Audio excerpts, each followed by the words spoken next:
It's going to be almost 6 years that I'm living in Europe, and I'm traveling to different kind of countries, getting to know their culture, getting to know their paperwork, getting to know their immigration policies, things like that. And when I still sit down and I see what kind of country still gives you the best opportunity, the best risk versus reward ratio, I still see Germany at the top of my list, because when you come to Germany as a student, you don't have to spend a lot of money in massive tuition fee.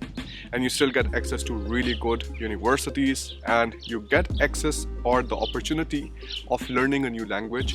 And this language, the German language, is going to be beneficial for you no matter what kind of field you go inside in afterwards. Because again, if you are having any kind of foreign language proficiency, that always adds value to your CV. So I was looking at all of this and I was seeing, has this changed now? With all of these crazy new developments happening, is Germany still the best place to study in? And it pretty much is, because this is pretty much the only country which is holding the EU together. If you take a look at the countries which are having the maximum number of companies and which are having the largest economy in Europe, again, there's only one, which is Germany. So that is great. You know that you don't have to necessarily go to Canada, Australia, US. We have seen how many of these countries turned into complete authoritarian systems when the entire COVID restrictions started. And you know that there are more options available in front of you. So if you know that now, the next step comes on understanding how do you become successful there. Now the thing is, in the Indian education system, we are taught from the very starting to do things in a very specific way, and if you do things in any other way than that, you get bad marks, or you get rebuked in the class, things like that. This is something that you have to relearn when you're coming to Germany. Spoon feeding is no longer going to be an option. Your professors, telling you exact questions, what are going to come in the exam or something, are no longer going to be the norm. There are some professors who are pretty chilled out in Germany, and what they are going to do is they're going to give you 200 or 300 questions. From those 300 questions, you have to, in the exam comes 20-30 questions. So that's the kind of ratio that you would see, not like what we saw in India in many universities and colleges, that the professors give you exactly 8 or 10 questions that you have to do, and from that 5 you have to attempt, and it's pretty chilled out. I don't know, I really despise the education system in India, and I'm really not a huge fan of it, because the way it just went into a completely wrong direction. The emphasis of most of the students, the emphasis of most of the parents become if their son or daughter is going to get a job after they're done with their studies. But it never became an emphasis that they're able to learn good things, that they're able to build their own path. And the thing is that in Germany, you still have to do all of these things completely on your own. There is no placement system in most of the public universities. And the benefit of this is that students are incentivized from a very starting age to figure out what kind of companies they're interested in, what kind of companies they should apply to. And this is during their masters. Keep this in mind, once you are not really thinking about these things during your masters itself, and you say, I'm going to do it once my masters ends, it's already a bit too late till that time, because Germany used to be a different country previously, where there used to be very less competition.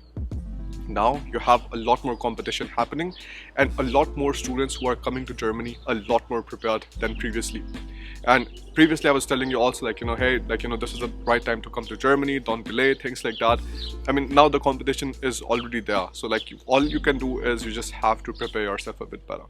And there's no way of doing that if you're not taking things in your own hand. Biggest mistake that many students do is they think that I'm just going to outsource everything to somebody else. Somebody else is just going to file my applications, is going to write my SOP CV, which is actually illegal. You're not really supposed to write somebody's documents. If the university knows about this, that you're letting somebody else write your documents, the admission becomes null and void.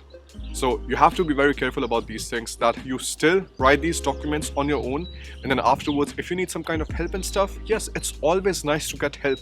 It's always nice to ask questions, but it's never okay to outsource these big decisions of your life to somebody else and say, all right, I'm just going to rely on that person completely. And many times, almost every single time, that person is not you. And when that happens, that person does not know what your interests are, what kind of things you like, what kind of things you dislike. And I've seen so many students regretting making this decision, that I'm just going to let somebody else do everything for me, and say, okay, this was a bad decision and I should have done these things on my own. The bigger decisions in your life, the more important events in your life, you should always do it by yourself. And the best way to make sure that things go according to your plan is by doing those things yourself. very, very important, because these are still the things that you can do on your own, like filing applications, like preparing documents and stuff. You can do these things. I've done these things, many other students have done these things, and you're completely capable of doing these things on your own too. When you need help, ask for it. It is not a problem at all. But making sure that the main focus of your entire application process, of your entire process of developing your career in Germany, is going to be doing things on your own, that is going to take you in a much further direction than most of the other people who just take the shortcuts, come to Germany and then realize that studying in Germany is actually quite more difficult than what they were expecting. Building a career in Germany is more difficult than what they were expecting. And these are only the people who just were relying on pure spoon feeding and were not really thinking of doing things on their own. The second skill that I really wanted to tell you about, which you 100% would need when you're thinking about getting successful in Germany, is knowing the German language. And again, this does not come as a surprise, because just like English is to England, US, Canada, Australia, the same way German is to Germany. Germany is a German-speaking country. Switzerland is a German-speaking country. Austria is a German-speaking country. If you want to be successful in these countries and you want to rise up to higher management levels or higher positions, there is no way you're going to do that consistently without having the knowledge of German language. If you find one or two interviews of people who are telling you how they became the vice, president or something from one of these German companies or something, these are exceptions, always.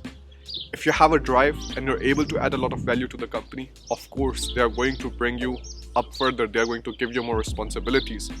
But very rarely you're able to do that without communicating with the people of that country where you're living in. These are very simple things that I'm telling you right now, but these things have really big impacts. The habit of doing things on your own has a big impact on your career, has a big impact on your academics, and has a very big impact on your life and your character development.